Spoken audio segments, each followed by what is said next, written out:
Good morning बच्चों। TCC में आपका स्वागत है। आज हम लोग निर्देशांक ज्यामिति, ठीक है ना, कौन सा चैप्टर? निर्देशांक ज्यामिति का जो मेन थ्योरम होता है उसको हम लोग सही तरीका से पढ़ेंगे, ठीक है ना। और बस वीडियो पर बने रहिए और एक एक बात को ध्यान से देखिएगा, ठीक है ना। जब तक मैथ का अगर पढ़ना है आपको तो आपको जो है एक बेसिकल थ्योरम जो होना चाहिए, कोई भी टॉपिक हो, जब तक आप थ्योरम नहीं पढ़िएगा तब तक आपको जो है कोई भी सॉल्यूशन या कोई भी ऑब्जेक्टिव क्वेश्चन को टिक नहीं कर पाइएगा, ठीक है ना। तो बस वीडियो पर बने रहें, इधर उधर ध्यान ना दें और मेरी बातों को ध्यान से सुनिए, ठीक है ना। कहता है निर्देशांक ज्यामिति, जिसको अंग्रेजी में कहते हैं कोऑर्डिनेट ज्योमेट्री, ठीक है ना। इसका परिभाषित किया गया है कि ज्यामितीय गणित की वह शाखा है जिसमें रेखाओं, बिंदुओं, समतलों आदि का अध्ययन किया जाता है। इसे हम नियामक ज्यामिति या कार्तीय ज्यामिति भी कहते हैं, ठीक है ना। और इसका जो जन्मदाता आपका है रेने दकार्ते, आपका निर्देशांक ज्यामिति का जो जन्मदाता जो आपका है रेने दकार्ते है। और इस टॉपिक को हम इसलिए लाए हैं क्योंकि इसमें बहुत सारे क्वेश्चन बार बार एग्जाम में जो होता है चतुर्थांश टाइप के पूछ देता है ऑब्जेक्टिव में, ठीक है ना। जो बच्चे बहुत सारा मिस्टेक कर जाते हैं, गलत टिक करके चलाते हैं, ठीक है ना। तो इस वीडियो को अगर देखिएगा तो ये गलती आप में कभी नहीं होगा, ठीक है ना। जैसे देखिए दो टर्म हमने लिया है, एक अक्ष लिए हैं, एक दूसरा अक्ष लिए हैं, ठीक है ना। ऊपरी वाले अक्ष को कहते हैं ऊर्ध्वाधर, क्या कहते हैं? ऊर्ध्वाधर, ऊर्ध्वाधर तल हो गया, ठीक है ना। और नीचे वाले अक्ष को कहते हैं क्षैतिज तल, क्षैतिज तल हो गया, ठीक है ना।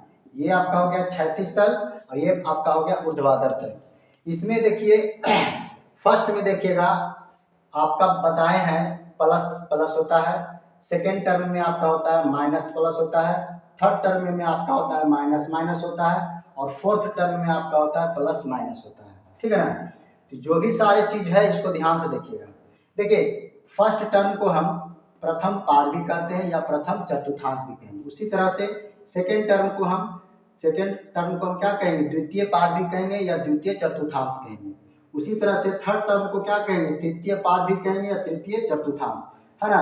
उसी तरह से फोर वाला को कहेंगे चतुर्थ पाद या चतुर्थ चतुर्थांश, ठीक है ना। एक हमने लिख दिया है, आपका सब में टर्म वही आएगा। अब आपका देखिए एक आपका मूल बिंदु है, तो मूल बिंदु का जो होगा इसका लेवल जो होता है यहीं पर आपका क्या होता है? एक्स अक्ष भी यहीं पर आपका मिलता है जो 0 होता है और वाई अक्ष यहीं पर मिलता है जो आपका 0 होता है, ठीक है ना। बाकी जो है आप देखिए कहता है कि वाई वाला जो टर्म है और एक्स वाला पॉजिटिव केस में कैसे लेते हैं, क्योंकि पहले मूल बिंदु का फॉर्मूला है, देखिए पहले एक्स और वाई होता है, क्या होता है? एक्स और वाई। इसीलिए पहले हमने क्या किया, एक्स वाला को पॉजिटिव केस को क्या किए हैं? प्लस किए हैं, और आपका y जो है ये भी आपका पॉजिटिव केस है, इसीलिए दोनों आपका प्लस प्लस में आ जाएगा, ठीक है ना। इसीलिए फर्स्ट टर्म में प्लस प्लस हो गया। अब इसमें माइनस पहले क्या क्यों लिए है? क्योंकि आपका x डैश जो डैश वाला जो है वो आपका हमेशा माइनस रहेगा, चाहे वो y डैश रहे या x डैश रहे, ठीक है ना।